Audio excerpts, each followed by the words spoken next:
It takes a blackout to remind us how dependent we are on electricity. In 2013, there were 2 such events that also showed us how vulnerable the power grid can be.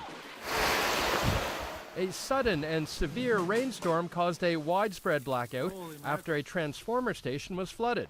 More than 300,000 people had no power for 24 hours.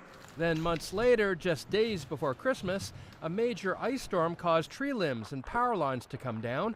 More than 400,000 customers lost power for days.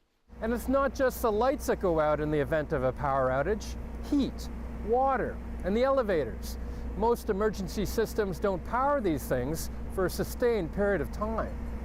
According to the city, the solution may be up on the roof of this condo on the West Mall in Etobicoke. The Grange condominium is equipped with 4 natural gas turbine generators. They were installed over the summer and are now online, providing power to the building. This is the first multi-res building that meets this new guideline. As recommended by a city report after the ice storm of 2013, this building now has uninterrupted backup power. Meaning that if there's a long-term outage, people can stay in their residence for an unlimited amount of time, get running water, heat, elevator service, and power to what's called the common elements. And that's crucial for vulnerable people, such as the disabled and elderly. On average, we have about a dozen power outages a year.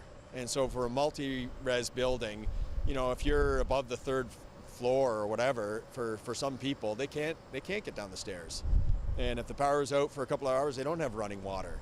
They don't have heat. People who live in City Place near Spadina and Lakeshore Boulevard know all about power outages. They've had to deal with many. It's been like 3-4 times. I've probably hiked up 26 floors with the power outages that happen.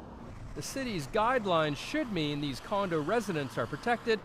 They're entirely voluntary. If it's a safety issue, which it could very well be, then, make it a requirement. With so many condos going up, each higher than the next, the city says it could one day make the backup power rules mandatory. Lee-Shanok, CBC News, Toronto.